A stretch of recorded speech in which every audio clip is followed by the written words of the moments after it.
నమస్తే. మరో 4 లేదా 5 నెలల్లో ఈ ప్రభుత్వం కూలిపోతుంది. ఇది కేసీఆర్ చెబుతున్న మాట. ఎట్లా ప్రభుత్వం కూలిపోతుంది, కూలగొట్టేది ఎవరు? ఈ అంశం మీద డిస్కషన్ జరగాలి. ఎందుకంటే ప్రజలు ఓటేస్తే ఒక ప్రభుత్వం ఏర్పాటవుతుంది. అందులో భాగంగా కూడా ఈ ప్రభుత్వం ఏర్పాటైంది. సో వాళ్ళకి మెజారిటీ ఉంది. వాళ్ళ ప్రభుత్వాన్ని ముందుకు తీసుకెళ్లే ప్రయత్నం చేస్తున్నారు. మరి ఈ ప్రభుత్వాన్ని కూలగొట్టాల్సిన అవసరం ఉందా? ఎవరు కూలగొడతారు? ఇది ఒక అంశం మనకు ప్రధానంగా ఉన్నది. ఇక ఈ గవర్నమెంట్ పరిపాలన ఎట్లా ఉన్నది, ఈ ఫ్రీ స్కీమ్స్, దాంతోపాటుగా ఈ రిటైర్డ్ ఆఫీసర్లను కొనసాగించడము, ఇట్లాంటి చాలా అంశాలు ఉన్నాయి. ఇవన్నీ మనం ఒకసారి డిస్కస్ చేద్దాం. ఈ వారం 10 రోజులుగా జరిగిన రాజకీయ పరిణామాల మీద నా ముందు senior high court advocate Sharath sir ఉన్నారు. సార్ నమస్తే. నమస్కారం అండి. మనకు ఆల్మోస్ట్ ఒక 1 వీక్ 10 డేస్ అయిపోయినట్టుంది. More than that, more than 20 days అట్లా అయింది. సో ఇవాళ టాపిక్ గురించి మాట్లాడదాం. ఫస్ట్ ట్రెండింగ్ లో ఉన్న టాపిక్ ఏంటంటే కేసీఆర్ చేసిన వ్యాఖ్యలు. సో ఆయన అంటున్నారు ఏంటి, 4 లేదా 5 నెలల్లో ఈ ప్రభుత్వం కూలిపోతుంది అని. సో మీ అంచనానా, లేకపోతే కేసీఆర్ చేసిన వ్యాఖ్యలని మీలాంటి వాళ్ళు ఎట్లా చూస్తున్నారు? అంటే ఒకటేంటంటే రేవంత్ రెడ్డి తనే డిస్టేబిలైజ్ చేసుకుంటున్నాడేమో అనిపిస్తుంది by his over actions and by his unwanted commentary.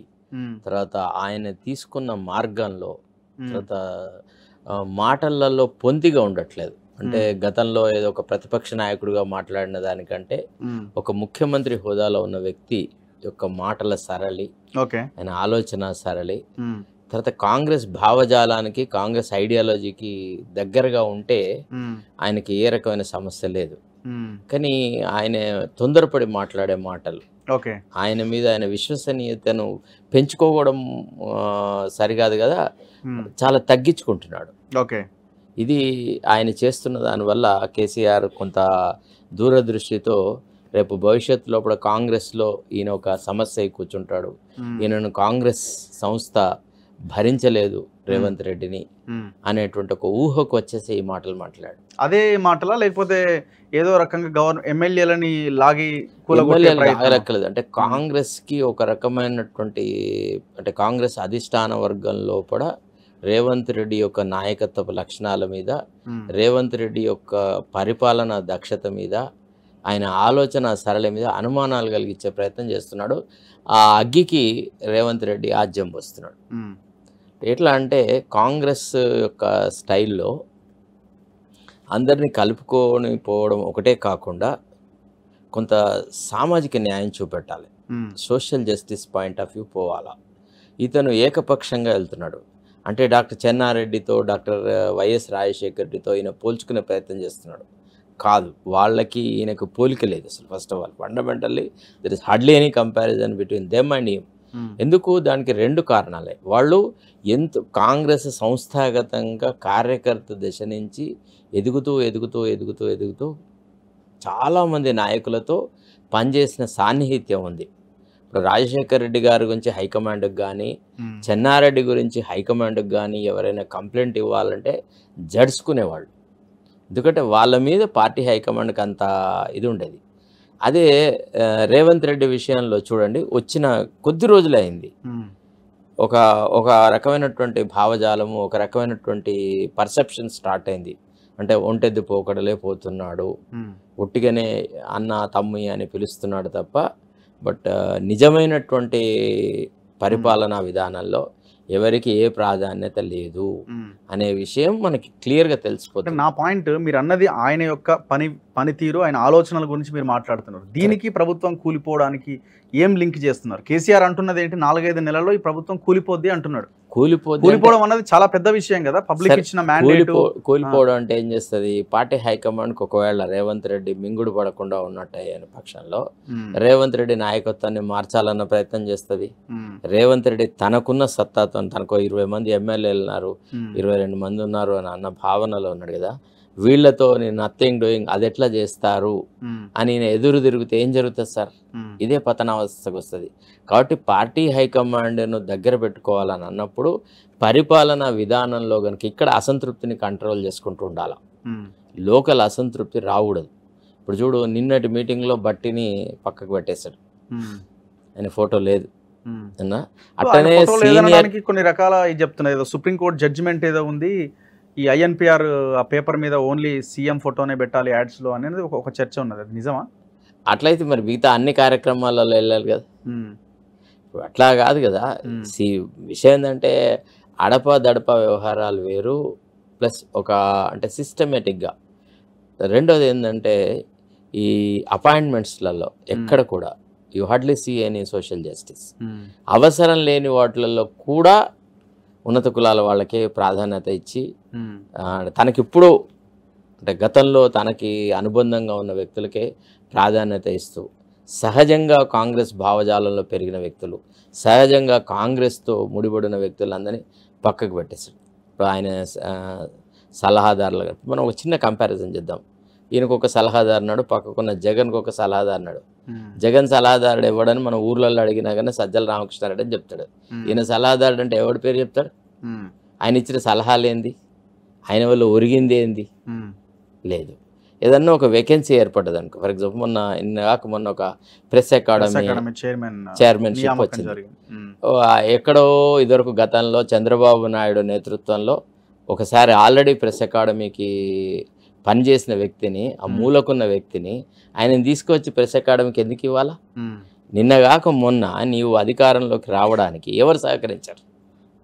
ఎవరు లొల్లిపెట్టారు?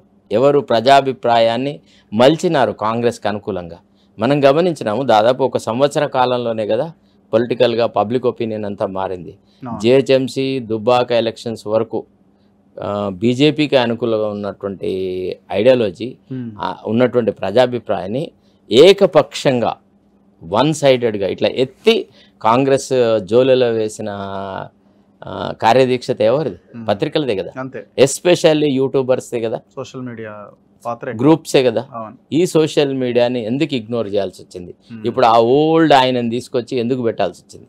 ఇప్పుడు ఫర్ ఎగ్జాంపుల్ నేను ఒక ఇష్యూ రేజ్ చేసినాను. ఏమని?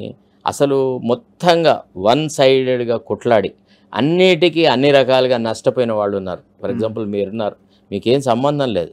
మీరు మీ అభిప్రాయాలతో ఇది అట్రోసియస్ గవర్నమెంటు, ఇది ఆటోక్రాటిక్ గవర్నమెంటు, ఇక్కడ డిక్టేటర్షిప్ ఉంది, పోలీసుల ద్వారానే పరిపాలన సాగిస్తున్నారు, బలహీన వర్గాల వాళ్ళ మీద అటాకులు చేస్తున్నారు, కేసీఆర్ కుటుంబం రాష్ట్రాన్ని దోచుక తింటుంది. ఇదే కదా మీరు చెప్పిన కాన్సెప్ట్. మీరు దళిత బంధు అనేది ఒక చాలా గొప్ప ప్రోగ్రాము, కానీ దీన్ని దుర్వినియోగం చేస్తున్నాడు, దీన్ని త్వరలోనే తీసేస్తాడు, దళిత బంధు అమలే చేయట్లేదు, కేవలము ఈటల రాజేందర్ని ఓడించడానికి తీసుకొచ్చినాడు, మీరు ఒక యుద్ధంలాగా ఒక యజ్ఞంలాగా చేస్తున్నారు. మీ పేరు లేదు.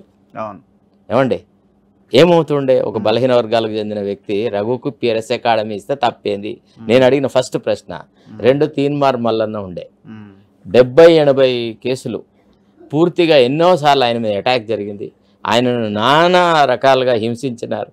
ఆయన నేనే కదా వెంటబడి ఆయనకి సహాయపడి ఆయన నిలబెట్టి పైకి తీసుకొచ్చిన వ్యక్తి. సహజంగా నాకు ఆయన తెలుసు. ఆయనకు కూడా కొంత అంబిషన్ ఉంది, ఏదో ప్రజా జీవితంలో నేను ఏదో చేయాలని. ఆ టైప్ ఆఫ్ ప్యాటర్న్ ఆలోచించినాడు. మరి ఆయనకెందుకు అది ఇవ్వలేదు? లేదా మహిపాల్ ఉన్నాడు, ఆయనకెందుకు ఇవ్వలేదు? కాలేజీ వాళ్ళు ఉన్నారు, వాళ్ళకెందుకు ఇవ్వలేదు? వీళ్ళందరినీ కాదని ఈవెన్ రవ్వంతా కూడా సాయం చేయలే. నాకు తెలిసి, అంటే నేను జర్నలిస్ట్గా ఉన్న కాలం నుంచి I know Srinivasareddy, is a friend of mine, I have nothing against him. కానీ నేను ఎప్పుడు పైరవీలే చేసినాడు, ఆయన క్యారిడార్లలోనే తిరిగినాడు. He used to be in the corridors of doctor Rajasekhar Reddy, he used to be in the corridors of Chandrababu Naidu. ఆయన అందరు రాజకీయ నాయకులకు దగ్గరగా ఉన్నట్టే ఉండి ప్రతి వాళ్లతో పైరవీలే చేసుకున్నాడు తప్ప పత్రికలకు ఆయన చేసింది ఏముందండి? ఇవాళ ఒక కొత్త రాష్ట్రం ఏర్పడ్డ తర్వాత, ఒక కొత్త ప్రభుత్వం ఏర్పడ్డ తర్వాత పత్రికలు ఇంత ప్రజల కోసం కొట్లాడిన వాళ్ళందరినీ కాదని ఒక మూలకున్న వ్యక్తిని తీసుకొచ్చి నువ్వు ఆ అకాడమీకి ఇచ్చిన తర్వాత అది ఎంత దారుణమైన పరిస్థితికి ఇవాళ పత్రికల వాళ్ళు అంటే సోషల్ మీడియాని అందరినీ దూరం చేసుకున్నావా లేదా? చెప్పండి ఒక మాట. ఆయనకు ఒక ఫీలింగ్ ఏముంది అంటే, ఒక రవిప్రకాష్ సపోర్ట్ చేస్తే, లేకపోతే ఇంకోటి ఎవడో చేస్తే, లేదా నేను పోయి రామోజీరావుని కలుస్తా, ఈనాడు పత్రిక మద్దతు నేను తీసుకుంటా, కేసీఆర్ని కాదని అనే ఒక భావనలో ఉన్నాడు. అది చాలా పొరపాటు. ఇవాళ శాటిలైట్ పత్రికలను ఎవరు చదవట్లేదు ప్లీజ్. అది రద్దీ కాయిదాల కింద సాయంత్రం పూటనేమో మిర్చి బజ్జీలు కట్టియడానికి వాడుతున్నారు, తెల్లారంగానేమో ఇడ్లీ దోశలలో ప్యాకింగ్కి వాడుతున్నారు. మీరు చూడండి కావాలంటే. I'm telling you this as a fact. ఇవాళ పత్రికను పూర్తిగా చదివేంత ఓపిక ఎవరికి లేదు. ఐ టెల్ యూ, నేను ఒక కేసు ఆర్గ్యూ చేస్తుంటే ఒక జడ్జ్ మల్లన్న కేసే ఒకటి ఆర్గ్యూ చేస్తున్నప్పుడు ఒక జ్యుడిషియల్ ఆఫీసర్ నాతో ఏమన్నాడు తెలుసా? ఏమండి మల్లన్న గారి వార్తలు వింటుంటే సరిపోద్దండి, ఇంకా న్యూస్ పేపర్ చదవాల్సిన అవసరం లేదు, సమ్ టైమ్స్ ఈయన కొద్దిగా అటు ఇటు అని అన్నప్పుడు మీ వార్తలు రఘు వార్తలు వింటున్నా అని చెప్పినాడు. అంటే పత్రికలు చదివేటువంటి ఒక పద్ధతి ఇప్పుడు ప్రజలు మానుకున్నారు. ఈ శాటిలైట్ పత్రికలు అనేవి ఇవి కార్పొరేట్ సంస్థలు. ఈ సోషల్ మీడియా అనేది నిజంగా ప్రజల గుండెకాయ, ప్రజల యొక్క నాడిని తెలిపేటువంటి. తర్వాత రెండోది, మనం ప్రజల విమర్శకు అందుబాటులో ఉన్నాం. ఇప్పుడు సపోజ్ రఘు తప్పు చేస్తే రఘుకే ఫోన్ చేసేసి రఘుగారు మీరు చెప్తుంది తప్పు అని చెప్పొచ్చు, మల్లన్న గురించి మల్లన్నకు చెప్పొచ్చు, మైపాల్కి చెప్పొచ్చు, కాలేజీ వాళ్ళకి చెప్పొచ్చు. మరి శాటిలైట్ పత్రికలకు మనం ఏమైనా చెప్పగలమా? వీళ్ళు ఒక పద్ధతి ప్రకారంగా ఒక స్ట్రాటజిక్గా మొదట విమర్శించి సడన్గా ఒకసారి మాట మార్చేసేసి వేరే వాళ్ళకి ఇది ఉన్నట్టు అన్నట్టుగా. ఇప్పుడు అది ఇట్లాంటి వ్యవస్థలకి ఈయన ప్రాతినిధ్యం వహించిన తర్వాత, ఈ రకంగా వాళ్ళకి ప్రాధాన్యత ఇచ్చిన తర్వాత ఎట్లా ప్రజలలో నమ్మకం ఉంటుంది? మీరు నమ్ముతారో నమ్మరో, నేను ఒక ఇంటర్వ్యూలో ఇదే టాపిక్ తీస్తే నాకు కొన్ని వందల మంది మా పాత సహచర జర్నలిస్టులు, రిపోర్టర్సు, వేరే వాళ్ళు, విద్యావంతులు, కొంతమంది ప్రొఫెసర్లు కూడా ఫోన్ చేసేసి what you said is correct అని అన్నారు. అసలు శ్రీనివాసరెడ్డి గారి పేరు ఈ మధ్యకాలంలో ఎప్పుడన్నా విన్నారా? ఏమండి, మొన్న కాంగ్రెస్ కొట్లాడుతున్న కొట్లాటలో ఆయన భాగస్వామ్యం ఏంటిది? ఇప్పుడు ఒకటి రాహుల్ గాంధీ గారు ఏం చెప్తున్నాడు, జితనే ఆబాదీ హై, అంటే ఎంతైతే మీ పాపులేషన్ ఉందో అంతకు మీరు హిస్సేదారు అన్నాడు. ఈయన చేసిన అపాయింట్మెంట్లలో బీసీల సంఖ్య ఎంత? ఇంకొక ప్యాటర్న్ మీరు అబ్జర్వ్ చేస్తున్నారా ఈ గవర్నమెంట్లో? ఎస్సీలలో మాదిగ ఉపకులానికి తీవ్ర అన్యాయం జరుగుతుంది. మొత్తం మాల సామాజిక వర్గం అన్నది ఎక్కువగా ఉన్నదని అంటున్నారు. మరి ఉన్నది అది కనపడుతుంది, కళ్ళలో కుచ్చినట్టు కనబడుతుంది. అంటే మాదిగలు ఎంతైతే పాపులేషన్ ఉన్నారు, ఎంతైతే కాంగ్రెస్ పార్టీకి అండగా నిలబడ్డారో ఆ సామాజిక వర్గాన్ని, ఆ ఉపతెగని పూర్తిగా తీసి చెత్తగుప్పలో పెట్టేసేసి అంత మాల సామాజిక, అంటే వీఆర్ నాట్ అగైన్స్ మాల సామాజిక వర్గం. మనం అనేది ఏంటంటే మీలాగే వాళ్ళు కూడా నిమ్న జాతుల వాళ్ళు కూడా మీలాగే అంటచబులటీకి రకరకాల సామాజిక రుగ్మతలకు లోనైనారు. కంపారిటివ్ మాదిగ సబ్ కాస్ట్, మాల సబ్ కాస్ట్లో ఎడ్యుకేటెడ్ పీపుల్ ఎక్కువ ఉన్నారు. వాళ్ళు పాలసీ మేకింగ్ దరిదాపుల్లోకి కూడా పోగలిగినారు. వీళ్ళు పాలసీ బెనిఫిట్స్లలో కూడా వీళ్ళు లేరు, మాదిగ సామాజిక వర్గం వాళ్ళు. మరి వాళ్ళకి కూడా అన్యాయం జరుగుతుందా? ఇట్లా రకరకాలు ఉన్నాయన్నమాట. ఈ సోషల్ అన్రెస్ట్ అనేది ఏం చేస్తారు? ఇప్పుడు కాంగ్రెస్ హైకమాండ్ కూడా ఒకటేసారి సడన్గా రేవంత్ రెడ్డి గారు నచ్చలేదు కాబట్టి మారుస్తున్నా అన్నారు. ఈ డిస్కాంటెంట్ అంతా పర్కలేట్ అవుతుంటుంది కదా, రాన్ పోయి ఏదో ఒక రోజున ఏం చెప్తారు, లేదండి ఇట్లా మోడీకి చాలా దగ్గర రేవంత్ రెడ్డి అని పుట్టిస్తారు. ఎందుకంటే ఇప్పుడు మోడీని గురించి నిన్న ఆయన మాట్లాడిన మాటల్లో ఏమాత్రమైన రాజకీయ పరిపక్వత ఉందా? మోడీని బడేబాయ్ అనాల్సిన అవసరం ఏముంది? పక్కకున్న సిద్ధరామయ్య ఇట్లా మాట్లాడుతున్నాడా? అక్కడ కూడా పోతున్నాడు కదా. నీవేం చేయాలి? ఒక ప్రతిపక్ష ముఖ్యమంత్రి అయినప్పుడు రాష్ట్రం అటు ఇటుగా ఉన్నది కదా, పైసలు లేవు, ఆర్థిక సార్. ఇప్పుడు మీకు లేదు సార్, నీకు అంటే రఘు అనుభవంతో చెప్తున్నాను. డాక్టర్ చెన్నారెడ్డి ఆల్సో ఫేస్డ్ ఎన్ అపోజిషన్ ప్రైమ్ మినిస్టర్. విన్నారా? అంటే వాళ్ళు ఎంతకి ఉండాలో గంతే ఉండదు. ఈ వాగ్బాణాలు కాదు. ఇప్పుడు కేసీఆర్ కలవకపోతేనేమో ఎందుకు కలవలేదు? తప్పు, కేసీఆర్ తప్పు. ఈయనే the first step of him ఏదైతే ఢిల్లీకి వెళ్ళి మంత్రులతో సహా కలిసి ప్రధానమంత్రిని, హోంమంత్రిని, ఆర్థిక మంత్రి కలిసి వచ్చిన విధానాన్ని అందరూ అప్రిషియేట్ చేస్తున్నారు. ఇది ఒక రకంగా రాష్ట్రానికి మంచిది. ఉభయుల మధ్య మంచి సత్సంబంధాలు ఉండాలి రాష్ట్రానికి, కేంద్రానికి.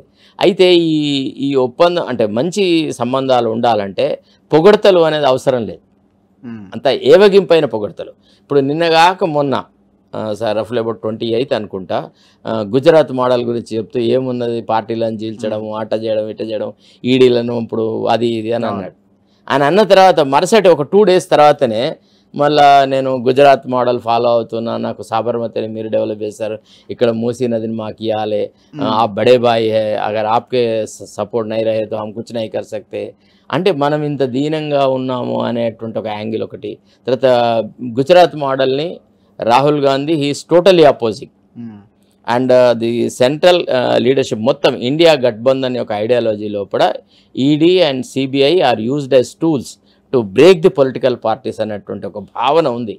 ఆ భావనని అట్లనే వాళ్ళు స్ప్రెడ్ చేస్తూ వచ్చినారు. నిన్న గాంధీనగర్లో జరిగిన మీటింగ్లో రాహుల్ గాంధీ మాట్లాడినా కానీ, తేజస్వి యాదవ్, లల్లూ ప్రసాద్ యాదవ్, తర్వాత అఖిలేష్ యాదవ్ వాళ్ళు మాట్లాడుతున్న దానికి ఇక్కడ ఏదైనా సామ్యత ఉందా? ఆయన కూడా మాట్లాడతాడు బహిరంగ సభలో, మోదీని విమర్శిస్తాడు, విమర్శించినట్టే మాట్లాడు. అది ఎవరు నమ్మట్లేదు. మోడీ ప్రధానమంత్రి అక్కడ కూర్చున్నప్పుడు ప్రధాని తిట్టమని ఎవడు అన్నాడు?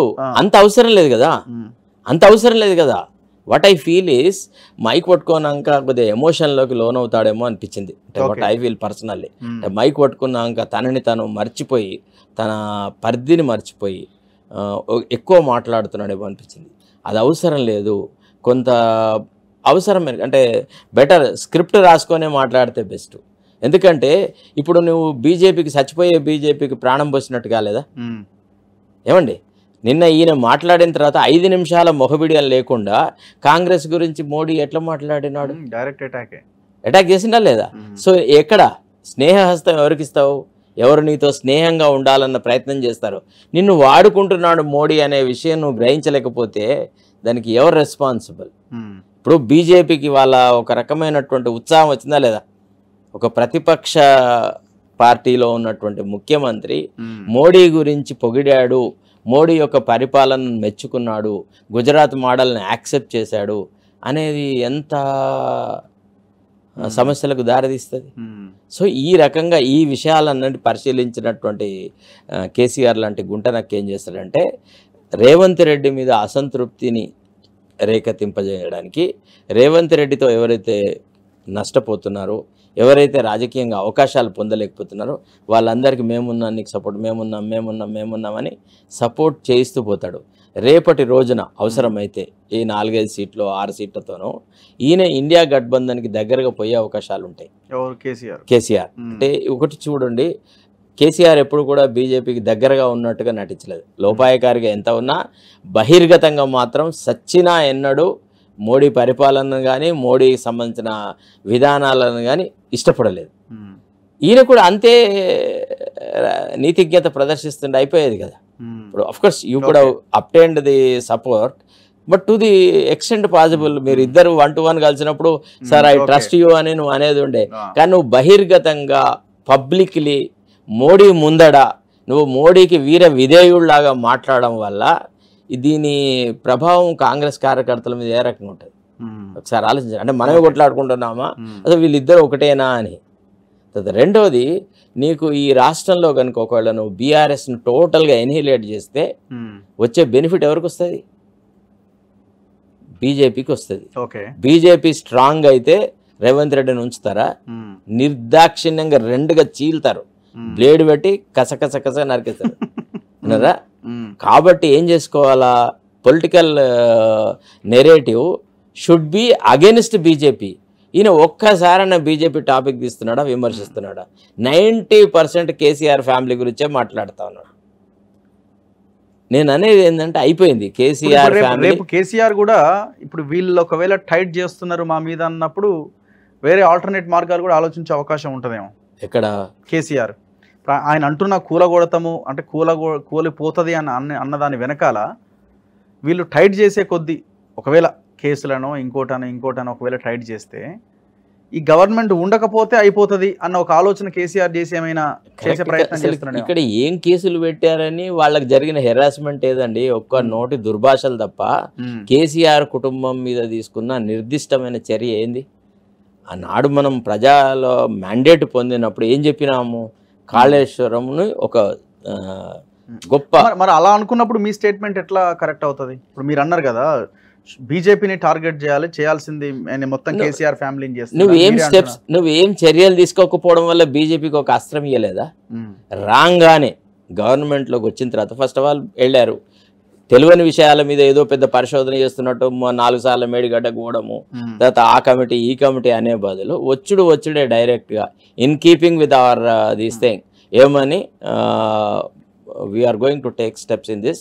దీన్ని నేను ఒక కమిషన్ కాన్స్టిట్యూట్ చేస్తాను, లేదా సిబిఐకి హ్యాండ్ ఓవర్ చేస్తున్నాను, లేదా ఇంకేదన్నా ఆ commission will take care of all those things అనేటువంటి ఒక స్టెప్ ఎందుకు తీయలేకపోయినాడు? అసలు ఇప్పుడు నీకు బీఆర్ఎస్ ప్రభుత్వం మీద లేదా కేసీఆర్ కుటుంబం మీద ఈ ప్రభుత్వం ఏదైనా నిర్దిష్టమైన చర్యలు తీసుకున్నదనే భావన నీలో ఉందా? లేదు.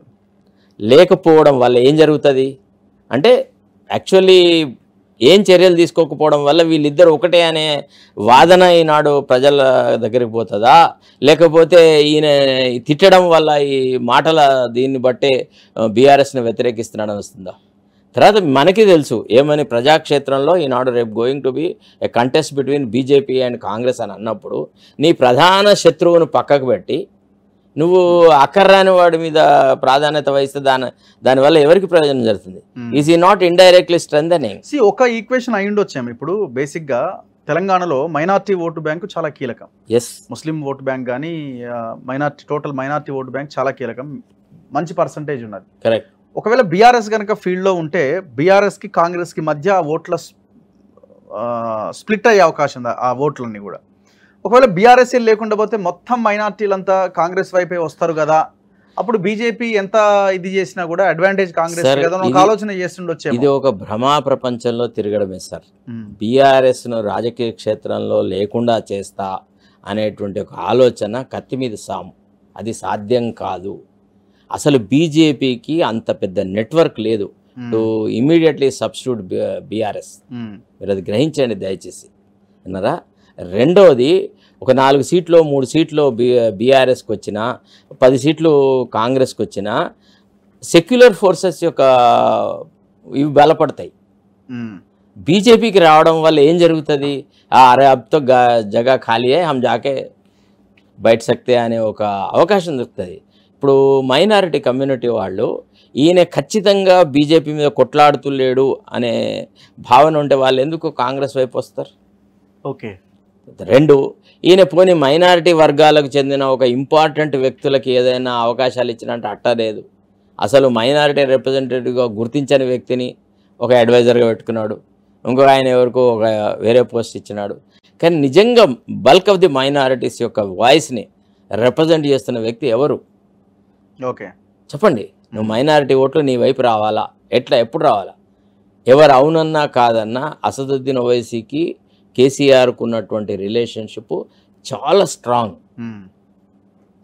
గట్టి రిలేషన్షిప్ ఉంది. Because I know both of them, I'm telling you. So అంత ఈజీగా రాదు. నువ్వు ఎట్లా నీ వైపు మైనారిటీలను ఇప్పుడు ఫర్ ఎగ్జాంపుల్ బీహార్లో అక్కడ ఇక్కడ మజ్లిస్ అభ్యర్థులను నిలబెట్టినా, తర్వాత కర్ణాటకలో అన్ని రకాలు చేసిన మైనారిటీస్ కాంగ్రెస్ వైపే వచ్చినారు. ఎందుకు వచ్చినారు? బికాస్ బీజేపీని ఎదుర్కోవడంలో వాళ్ళు చూపట్టినటువంటి పట్టుదల, వాళ్ళ ఫైటింగ్ స్పిరిట్, వాళ్ళ కిల్లర్ స్పిరిట్ వల్ల మైనారిటీస్ ఇట్లాంటి ఈ మతం పెద్దలు అందరూ చెప్పినా వినకుండా పోయి కాంగ్రెస్ వైపున వచ్చినారు. నువ్వు బీజేపీని ఇప్పుడు బీజేపీని మన రాష్ట్రంలో ఏమున్నా లేకున్నా దేశవ్యాప్తంగా మోడీ మళ్ళీ వస్తే ప్రజాస్వామ్యం ఉండదు, మైనారిటీస్కి బతుకు లేదు అనేటువంటి ఒక వాతావరణం సృష్టించబడిన పరిస్థితులలో నువ్వు బీజేపీని టేక్ ఆన్ చేయకుండా బీఆర్ఎస్ మీద రోజు మళ్ళీ తర్వాత కొత్తదనం ఏమైనా ఉందా చెప్పు ఈ విమర్శలలో? చెప్పు. ఈ అరిగిపోయిన రికార్డుని ఇంకెంతకాలం వింటారు ప్రజలు? రోజు కవితను, రోజు కేసీఆర్ని, రోజు కేటీఆర్ని, రోజు హరీష్ రావుని తిడుతుంటాయి, ఎంతకాలం వింటారు? మరి ఈ తిట్ల వల్ల ఒక పక్క పెట్టి వాళ్ళు ఏదైతే పథకాలను అమలు చేస్తున్నారో వెల్ఫేర్ స్కీమ్స్, రైతు బంధు అనుకోండి, ఇతరత్రమైన వాటిని నువ్వు మెరుగైన విధానంలో అమలు చేస్తానన్నావు. మరి నువ్వు మెరుగైన విధానాలు అమలు చేయగలుగుతున్నావా? ప్రతిదానికి వైట్ రేషన్ కార్డు ఒక ప్రాతిపదిక అన్నావు. వైట్ రేషన్ కార్డులు ఇవ్వనే లేదు కదా రఘు. 10 సంవత్సరాల కాలంలో ఒక్క వైట్ రేషన్ కార్డు రాలేదు. రాగానే మన ప్రభుత్వం ఏర్పడ్డ మరుక్షణము వైట్ రేషన్ కార్డులు ఇస్తాము, ఇస్తే కానీ ఇది లేకుంటే మీకు నేను ఏ రకమైనటువంటి వెల్ఫేర్ స్కీమ్స్ అమలు చేయలేను, ఎందుకంటే ధనవంతులకైతే ఈ అవకాశాలు ఇవ్వలేము, పేదవాళ్ళకి ఇవ్వాలి.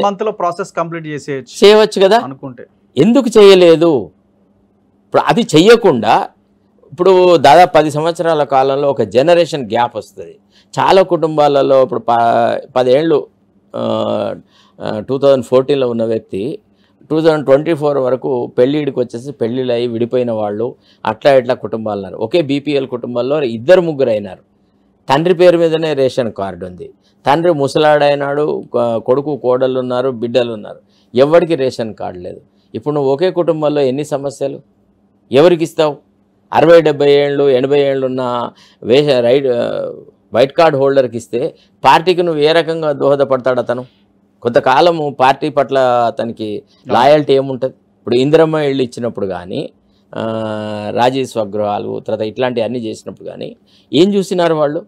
అంటే who are going to be our electorate, మన కాన్స్టిట్యున్సీ ఎక్కడ బిల్డప్ చేసుకోవాలా అనే యాంగిల్ని ఆలోచించి ఆ రకంగా కాన్స్టిట్యున్సీని బిల్డప్ చేస్తున్నారు.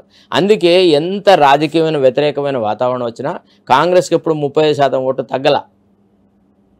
ఎప్పుడైతే కాంగ్రెస్ తన సహజంగా ఇందిరాగాంధీ నాటి ఆ పరిపాలనా విధానాన్ని ఆ రకమైన ఆలోచన సరళిని ఎప్పుడైతే విడిచిపెట్టిందో అప్పుడు క్రమక్రమంగా బీసీలు దూరమైనారు, ఎస్సీలు దూరమైనారు, మైనార్టీస్ దూరమైనారు, వేరే వాళ్ళు అయినారు. సో ఈ యాంగిల్లో ఆలోచించినప్పుడు రేవంత్ రెడ్డి పరిపాలనలో గణనీయమైన మార్పులు జరగాల. ఇప్పుడు పార్లమెంట్లో రేపు టికెట్లు ఇచ్చే విషయంలో కూడా ఎట్లుంటది సార్? ఇప్పుడు టికెట్ల కేటాయింపు ఎట్లా ఉందని మీరు అనుకుంటున్నారు? ఒక 10 స్థానాలు మనం క్లియర్ గా చెప్పొచ్చు, కుటుంబాలకే ఇస్తారు.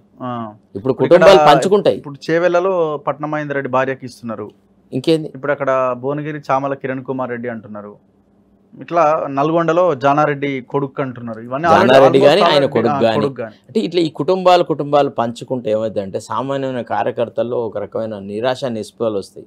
అరే మనం అంతా ఈ పల్లకిలు మోసడేనారా ఎప్పటికీ అని. ఇవాళ సెకండ్ లైన్ ఆఫ్ లీడర్షిప్లో ఎంత అసంతృప్తి ఉంది. తర్వాత ఈ బీసీ ఎస్సీ ఎస్టీస్ ఎవరైతే ఇవాళ మంత్రివర్గంలో ఉన్నారో లేకపోతే ఇంక ఇతరతను ఉన్నారో వీళ్ళు కూడా వాళ్ళ వర్గాల తరఫున మాట్లాడుతులేరబ్బా, మాట్లాడే అవకాశం వాళ్ళకి దొరకట్లేదు. లేదా మీరు గమనించారా లేదా? వేరే ఏదైనా వాళ్ళకి ఓన్లీ మైక్ ఎందుకు వస్తుంది అంటే కేసీఆర్ కుటుంబం మీద కేటీఆర్ కుటుంబం మీద విమర్శ చేయడానికి ఉపయోగపడుతుంది. ఇప్పుడు ఫర్ ఎగ్జాంపుల్ నువ్వు పొన్నం ప్రభాకర్ని తీసుకో, వినోదరావుని తిట్టమంటే తిడతాడు, కేసీఆర్ని తిట్టమంటే కేటీఆర్ని తిట్టమంటే తిడతాడు. కానీ బీసీలకి గిందులో ఇది కావాలా, దాంట్లో వాళ్ళ పాత్ర లేదు. ఉందా? ఎక్కడన్నా ఎవడన్నా విన్నావా? మీరు చూడండి, పార్టీలు కూడా ఒక నాయకుని తిట్టాలంటే ఒక దళిత నాయకుని ప్రవేశపెడుతున్నారు అంతే. కడియం శ్రీగారిని తీసుకువచ్చేసేసి మొన్న నిలబెట్టినట్టుగా బీఆర్ఎస్. మరి ఇప్పుడు ఇలా మాట్లాడుతున్నారా? Right are wrong? కమలాకర్కి ఏమున్నా ఏం లేకున్నా అతను చాలాసార్లు బీసీల గురించి మాట్లాడేది, బీసీల వెల్ఫేర్ గురించి మాట్లాడేది. అఫ్కోర్స్ ఆయనకి ఎంత అధికారం ఉంది, ఆయన ఎన్ని నిధులు తీసుకురాగలడు, బీసీలకి ఏం రకంగా సహాయపడగలడు అనేది మాట పక్కకు పెడితే గంగుల కమలాకర్ ఎంతో కొంత బీసీల తరఫున మాట్లాడేది. మీరు విన్నారా ఇప్పటి కాలంలో మన బీసీ వెల్ఫేర్ మినిస్టర్ ఎప్పుడన్నా బీసీల దీని గురించి మాట్లాడినట్టుగా విన్నారా? రేపు రాబోయే ఎన్నికల్లో బీసీలకి ఇన్ని సీట్లు ఇవ్వాలా, ఒక 2-3 ఇస్తారని అంటున్నారు కదా. ఎక్కడ? మెదక్ ఏదో జహీరాబాద్ సురేష్ షెట్కార్, సికింద్రాబాద్ బొంతు రామ్మోహన్, ఈ 3 పేర్లు వినబడతాయి. సర్వనాశనానికి దారితీస్తుంది సార్. బొంతు రామ్మోహన్ రావుకు టికెట్ ఇవ్వడం అంటే ఇండైరెక్ట్ గా కిషన్ రెడ్డిని గెలిపించడము. ఇది ఇంకా కూడా నెగిటివ్ గా పనిచేస్తుంది వినరా? ఒక సిస్టమ్ ని రిగ్గింగ్ చేసినట్టు. అంటే బీజేపీలో కొంతమంది వ్యక్తులను ఎట్లయితే కేసీఆర్ గెలిపించి మన రాష్ట్రానికి కేంద్రంలో ప్రాతినిధ్యం కల్పించినాడో అట్టనే రేవంత్ రెడ్డి కూడా అదే పద్ధతిని పాటిస్తున్నాడు అనే ఒక అనుమానం వస్తుంది. ఒకవేళ బొంతు రామ్మోహన్ రావు లాంటి మైగ్రేటెడ్ 3 సీట్లు బీసీలకనే అంటున్నారు, మెదక్, జహీరాబాద్ అండ్ సికింద్రాబాద్. మెదక్లో ఎవరికి ఇస్తాడు? మెదక్ ఎవరో ఒకరు బీసీకి ఎవరికైనా ఇస్తారేమో మరి. చాలా పొరపాటు. జహీరాబాద్ అయితే సురేష్ షెట్కార్ అని అంటున్నారు. సరే, సురేష్ షెట్కార్కి ఇవ్వడం వేస్ట్. ఫస్ట్ పాయింట్, మేబీ మన కాంగ్రెస్ మన బలంతో మనం గెలిపించుకుంటాం, అంగబలం ఉంది, అర్థబలం ఉంది, అది ఇది గెలిపించుకుంటాం కానీ but the discontent among the BCs అయితే కాదు. బీసీలలో నువ్వు ఒక యాదవులకు ఇచ్చినావా, ఒక పద్మశాలీలకు ఇచ్చినావా, తర్వాత ఇంకా వేరే బీసీలు ఉన్నారు కదా, గౌడ్స్ ఉన్నారు, ఎంబీసీలు ఉన్నారు, వీళ్ళల్లో ఎవరికైనా ఇచ్చినావా అంటే పార్లమెంటులో బాగా డబ్బులు ఖర్చు పెట్టాలి కదా. అది ఇప్పుడు ఎట్టా సాధ్యం అంటే ఇప్పుడు మనం అధికార పార్టీ పవర్లో ఉన్నప్పుడు ఎన్నో అవకాశాలు దొరుకుతాయి. ఇప్పుడు ఎవరు అవునన్నా కాదన్నా కొన్ని ఎంబీసీ వాళ్ళకి ఎమ్మెల్సీ టికెట్లు ఇచ్చినాడా కేసీఆర్? పిలిచి వాళ్ళను ఒక అవకాశం కల్పించినాడా? ఆ ఎఫర్ట్ కాంగ్రెస్లో ఎక్కడిది చెప్పండి. ఇప్పుడు మళ్ళీ వీళ్ళు కులగణన అంటారు. ఇది చేయకుండా ఇప్పుడు మీరు బీజేపీ చూడండి, వాళ్ళు చాలా స్ట్రాటజీగా ముందుకెళ్తున్నారు, చాలా పద్ధతి ప్రకారం వెళ్తున్నారు. ఇప్పుడు మొన్న 9 సీట్లు ఇస్తే 4-5. అసలు ఇంకో విషయం చెప్పనా, అసలు రేవంత్ రెడ్డి యొక్క క్రెడిబిలిటీ మీద అనుమానం కలిగించడానికి అనుకూలంగా బండి సంజయ్ మాట్లాడుతున్నాడు, ధర్మపురి అరవింద్ మాట్లాడుతున్నాడు, నేను పరిపాలన భేష్ అంటున్నారు అనలేదా? సో దీన్ని ఆయన గ్రహించాలా. ఎప్పుడు కూడా సోషల్ ఇంజనీరింగ్ చేయకుండా, సోషల్ జస్టిస్ ప్రొవైడ్ చేయకుండా you cannot and you will not survive for long time అన్నారా. అతను ఎంతసేపు ఒక 25 మంది 30 మంది వాళ్ళ కులానికి సంబంధించిన వ్యక్తుల యొక్క ప్రమేయంలోనే ఉండి వాళ్ళ వైపే కనుక ఒకళ్ళు ప్రయాణం చేస్తే he will be alienating himself from the Congress high command. ఇప్పుడు ఎట్లా ఏ కారణంతో మల్లు భట్టి విక్రమార్క భార్యకు కానీ లేకపోతే పొంగులేటి శ్రీనివాసరెడ్డి వాళ్ళ బ్రదర్కి కానీ లేకపోతే ఇంకా వేరే కుటుంబ సభ్యులకు ఇస్తామండి. ఓ పక్క మోడీ ఏమో గల్లికి చెప్తున్నాడు పరివారవాద. పోనీ ఈ కుటుంబాలలో ఒకళ్ళిద్దరు లేరా అంటే ఆల్రెడీ ఉన్నారు కదా. నేను అనేది ఏంటంటే అదే కులానికి చెందిన ఎవరైనా వేరే వ్యక్తికి ఇవ్వచ్చు కదా. Why only from those families which are already over spread. So ఈ కారణాలతోని ఇన్ మై వ్యూ కేసీఆర్ యొక్క ఆలోచన ఆ రకంగా మాట్లాడుతున్నారు. అంటే he's trying to strain the credibility of this government. He wants to tell that this government is not for the people.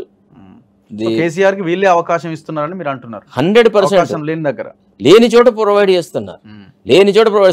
కసక్కని ఇమ్మీడియట్గా అసలు కాళేశ్వరం ప్రాజెక్టు మీద సీరియస్గా ఒక ఎంక్వైరీ జరిగి సిబిఐకి అప్పగిచ్చేసేసి మొత్తం టక చేసి ఉంటే అసలు ఒక్కొక్కడు చెట్టుకోడు పుట్టకోడు ఉంది. వాళ్ళకి ఏం అర్థమైపోయిందంటే మమ్మల్ని నేను ఏం చేయడు, ఏం కాదు, ఉత్తదే ఇట్లా ఒర్రుతూ ఉంటాడు, గంతే తిడతా ఉంటాడు, మేము పడాలా అని. బాగా తిన్నోడు నాకేమంటాడంటే కాసేపు మంచిగా మందు కొట్టి నిద్రపోతారు అయిపోయింది, అంతే కదా. అంతేగాని ఈ విమర్శను పట్టించుకో. ఇది నా అభిప్రాయం. సో బీఆర్ఎస్కి అవకాశాలు ఎట్లుంటాయి ఎంపీ ఎలక్షన్స్లో? సరే, ఒకటి బీఆర్ఎస్ చూస్ చేసుకునే క్యాండిడేట్స్ అంటే ఇక వాళ్ళే కదా, ఇప్పుడు పోటీ చేసిన వాళ్ళకి అటు ఇటుగా తిప్పుతున్నాడు. అటు ఇటుగా ఏం తిప్పాడు? వినోద్ రావు కరీంనగర్ ఇచ్చిండు సిట్టింగే లాస్ట్ 2014. ఒకటి ఏంటంటే ఎవరన్నా కాదన్నా కేసీఆర్కి కులగజ్జి బాగా ఏనవా. అంటే ఇప్పుడు ముగ్గురు నలుగురు గెలిచినా కానీ వాళ్ళ మీద ఆధిపత్యం మళ్ళీ వాళ్ళకు కమ్యూనిటీ వాడికే కావాలా, మళ్ళీ వినోదరావే ఉండాలి అక్కడ, లేకపోతే మరి వినోదరావు టికెట్ ఇవ్వకుంటే ఎట్టా? ఇప్పుడు నా పాయింట్ ఏంటంటే ఇప్పుడు వీళ్ళు ఎందుకు పోటీ చేయరు? ఇప్పుడు కవితకి ఎంపీగా ఓడిపోగానే ఆమెకు ఎమ్మెల్సీ ఇచ్చిండు. కరెక్ట్. ఇప్పుడు కేటీఆర్ ఎమ్మెల్యే మంత్రి, హరీష్ రావు ఎమ్మెల్యే మంత్రి, కేసీఆర్ ముఖ్యమంత్రి, ఏమి లేని సంతోష్ రావు రాజ్యసభ ఎంపీ అయ్యిండు. ఇప్పుడు ఈ 17లో వీళ్ళు పోటీ చేయాలిగా. అన్నిట్లో ముందు ఉన్నప్పుడు సీట్లు పంచుకోవడంలో మరి ఈడ ఎందుకు చేయరు? నేను చెప్తాను కదా, ప్రజామోదం లేదు అనే సంగతి ఆయనకు అర్థమైంది. అందుకే ఆయన ఏం చేస్తున్నాడు, మీరు ఒక విషయం గమనించాలి. అఫ్కోర్స్ మనం విమర్శిస్తున్నాం, కేసీఆర్ ఫలానా వాళ్ళు అనుకరిస్తున్నాడు, కేసీఆర్ టీడీపీని అనుకరిస్తున్నాడు అని. కానీ కేసీఆర్ నిజంగా ఆత్మావలోకనం చేసుకొని మళ్ళీ ఎట్లా పునరుజ్జీవానికి కృషి చేయాలో ఆ యాంగిల్ ఆలోచిస్తున్నాడు. ఇప్పుడు ఈ he's come from Telugu Desam party, he has seen both the upcoming and downfall of టీడీపీని ఎట్లా పునరుజ్జీవింపజేసినాడు చంద్రబాబు నాయుడు, ఎట్లా మళ్ళా పైకి వచ్చింది అనే విషయం గ్రహించి ఆ స్ట్రాటజీ అడాప్ట్ చేస్తున్నాడు. చంద్రబాబు నాయుడు కూడా తెలంగాణలో తేలేకపోయింది కదా, ఆయన బేస్ ఆంధ్ర కాబట్టి ఆంధ్రాలో తేవడానికి ప్రయత్నం జరిగింది. సెకండ్ టైం చంద్రబాబు నాయుడు గెలిచినప్పుడు మొత్తం ఉమ్మడి రాష్ట్రంలో గెలిచాడు కదా. రాజశేఖర్ రెడ్డితో ఫస్ట్ సారి దెబ్బతిని సెకండ్ సారి దెబ్బతిన్న తర్వాత మూడోసారి వరకు రాష్ట్రం ఏర్పడడం అనేది జరిగింది. అవును, అర్థమైందా లేదా? ఒక అనివార్య కారణాల వల్ల ఆయన ఆ రాష్ట్రానికి పోవడం జరిగింది. ఒకవేళ అదే అట్లనే ఉమ్మడి రాష్ట్రంగా ఉండుంటే హూ వుడ్ సబ్స్టిట్యూట్ టీడీపీ? ఇప్పుడు ఇక్కడ బలంగా టీడీపీ ఉన్నంత కాలము టీఆర్ఎస్ ఏం బీకిందండి? ఏం చేసినాం చెప్పండి ఒక మాట. మనకు ఎంతమంది ఎమ్మెల్యేలు ఎన్నికైనారు, మనం ఎంత ఇది చేయగలిగినాం? నువ్వు చంద్రబాబు నాయుడు యొక్క బలాన్ని గుర్తించకపోతే చంద్రబాబు నాయుడుతో పొత్తు పెట్టుకునేవాడివా? అంతే కదా. చెప్పండి, హైదరాబాద్ కార్పొరేషన్ ఎలక్షన్ లో పోటీ చేయలే కదా వీళ్ళు, అదే కదా అప్పుడు. అంటే నేను అనేది ఏంటంటే వాళ్ళు ఏదైతే ఆత్మావలోకనం చేసుకుంటున్నారో సేమ్ స్థాయి యొక్క చర్చలు కాంగ్రెస్లో కూడా జరగాల. ఇప్పుడు గుర్రము గాడిద అని అంటాడు, గుర్రం ఏదో గాడిద ఏదో జనాలు తెలుసుకున్నారు, అంటే జనాలే తప్పు చేసినారు అన్న ఈ యాంగిల్ ఎంతవరకు కరెక్ట్? అంటే ఒకటి మాత్రం ఉంది రఘు, కొంత డిస్కాంటెంట్ మాత్రం చాలా ప్రజలలో వచ్చేస్తుంది రాను. అంటే బేసిక్ గా ఇప్పుడు వీళ్ళు తీసుకున్న నిర్ణయాల మీద ఉండొచ్చు, కానీ బిఫోర్ అయితే ఆయన పనితీరు మీదనే ప్రజలు నిర్ణయం ప్రకటించినారు కదా. కరెక్టే. ఇప్పుడు నీకు ఒక విషయం చెప్పానా, ఇప్పుడు ఏమైంది, సుందిల్లా అన్నారం ఈ బ్యారేజ్ అన్ని వాటర్ అంతా తీసి పారేసినారు. నీకు కొన్ని మా ప్రాంతాల్లో జరిగే విషయాలు చెప్తున్నాను. అయితే నీళ్ళన్నీ పోయేటప్పటికి ఏమైంది, అండర్ గ్రౌండ్ వాటర్ టేబుల్ కూడా పడిపోయింది. ఇప్పుడు నెర్రలు పడ్డాయి తెలుసా నీకు భూములలో. వ్యవసాయ భూములలో రైతులు ఎంత కష్టపడుతున్నారో తెలుసా? ఇప్పుడు మీరు నేను మొత్తుకోకపోతే ధరణిలో ఈ చిన్న మార్పులు జరిగేవా? చెప్పండి. ఒక కమిటీ వేసినారు, నిర్దిష్టంగా సైలెంట్గా ఉన్నారు. 20 days బ్యాక్ ఐ థింక్ మనమే మాట్లాడినాం, అరే ఏం ధరణి కమిటీ, ఏం జరుగుతుంది అని అన్న తర్వాత ఒక 3 రోజుల నుంచి అన్ని టక కొన్ని చర్యలు తీసుకోబడుతున్నారు. ఈ చర్యలు నువ్వు నేను ఎందుకు మేల్కొల్పాలా? ఈ చర్యలు ముందే చేయొచ్చు కదా. ఇప్పుడు రైతు బంధు విషయాల్లో మనం మొదటి నుంచి మొత్తుకున్నాం. అరే కనీసం ఇప్పుడు నువ్వు ఏంటంటే ఎట్లా అంటే ఒక ఏసీ రూమ్లో ఒక ఫ్యాన్ కింద కూర్చున్నానికి ఏం ఆశయపెట్టినావు, నువ్వు మా వెంటరా నిన్ను ఏసీ రూమ్లో కూర్చొని పెడతామని చెప్పి వాడిని ఆ రూమ్లో కూర్చొని పెట్టి ఆ ఫ్యాన్ కూడా ఆఫ్ చేస్తేవి వాడు ఆలోచిస్తాడా లేడా? ఇప్పుడు మీరు మహబూబ్ నగర్ ఈ ప్రాంతాలలో కొన్ని ప్రాంతాలకు పోతుంటే నీళ్లు లేక చాలా దుర్భరమైన పరిస్థితి. లెఫ్ట్ కెనాల్ వాటర్ లేవు. వాటర్ లేకపోతే వాళ్ళు ఉన్న బోర్లతో నడిపిస్తామంటే ఇప్పుడు ఎండల వల్ల బోర్లు నీళ్లు లేవు, వాళ్ళకి ఇబ్బంది అవుతుంది. ఒక్క 10 రోజులు వాటర్ రిలీజ్ చేస్తే రైతులు హ్యాపీ అవుతారు. కరెక్ట్. ఇట్లాంటి వాటి మీద ఏ రకమైనటువంటి ఇది లేకపోవడం వల్ల అరే కేసీఆర్ ఉన్నప్పుడే మాకు రైతు బంధు సరైన సమయానికి వచ్చేది. ఇప్పుడు చల్లనీళ్లకు వేడి నీళ్ళు తోడు అన్నట్టుగా ఎంతో కొంత సపోర్ట్ అయితే ఉండేది. Rythu Bandhu is an excellent scheme. దాని ప్రాధాన్యతను గుర్తించి ఇంకా ఎక్కువ సాయం చేయాలని అనుకున్నాం కాబట్టి vote catching is also an art కదా పాలిటిషియన్. సో ఇమ్మీడియట్గా ఈ పనులను టక ముందు చేసేది ఉండే, ఎన్ని ఇబ్బందులు ఏది ఉన్నా కానీ చేసి ఉంటే ఆ డిస్కాంటెంట్ అనేది కొంత తగ్గేది. ఇప్పుడు మార్చి 15వ తారీఖు వరకు, 1 February ఎండ్ వరకు అన్నారు, అది జరగలేదు. ఇప్పుడు మార్చ్ అని అన్నారు. తర్వాత మొన్న ఏదో కొంతమంది గొప్ప వాళ్ళతో అంటే సోకాళ్ళ మేధావులతో మీటింగ్ పెట్టినాడు. అసలు రైతు బంధు ఎవరికి ఇవ్వాలనే దాని మీద చర్చ జరగాలన్నాడు. అంటే చర్చ జరగాలి అని ముఖ్యమంత్రి బాటంగా అన్నాడంటే అందరికి ఇవ్వద్దు అనేటువంటి ఆలోచన కాంగ్రెస్కు ఉంది అనేది స్ప్రెడ్ అవుతుందా లేదా? చర్చ చెయ్యని ఎవరు అనలేదు. పోనీ నువ్వే ఒక నిర్దిష్టమైన పాలసీ డెసిషన్ తీసుకో. ఈసారి మాకున్న ఆర్థిక సమస్యల దృష్ట్యా ఓన్లీ 10 ఎకరాల వరకు మేము ఇప్పుడే ఇచ్చేస్తున్నాం ఇమ్మీడియట్గా అని చెప్పి ఫటక్కని ఇచ్చేస్తే అయిపోయేది కదా. తర్వాత రెండోది, కేసీఆర్ ఏదైతే అంటే పోక ముందు మేము రిలీజ్ చేస్తున్నాము అని ఏదైతే హరీష్ రావు స్టేట్మెంట్ చేసినాడో అప్పుడు ఒక ప్రజలలో ఒక భావన ఏముందంటే ఎంతో కొంత డబ్బులు రైతు బంధు కోసమని కేసీఆర్ పక్కకు తీసి పెట్టినాడు, ఆ నిధులు ఉన్నాయి అనేటువంటి ఒక భావనలో మనము ప్రభుత్వం మారడము, కాంగ్రెస్ ప్రభుత్వం రావడం జరిగింది. అయితే ప్రజలలో ఈనాడు ఒక పెద్ద అపవాదం ఏముందంటే ఆ కేసీఆర్ ఏదైతే రైతు బంధుకి ఇవ్వాలని పైసలు దగ్గరికి పెట్టిండో ఈయన రేవంత్ రెడ్డి ఆ పైసల్ని వాడుకున్నాడు, మాకు ఇవ్వాల్సింది మాకు ఇవ్వలేదు అనేటువంటి భావన. ఇప్పుడు రబీ సీజన్ ఆల్మోస్ట్ క్లోజర్కి వస్తుంది, ఇంకా ఎన్నడు రైతు బంధు? మీరు గమనిస్తలేరా చాలామంది రైతులు అడుగుతున్న ప్రశ్నలు? అవును.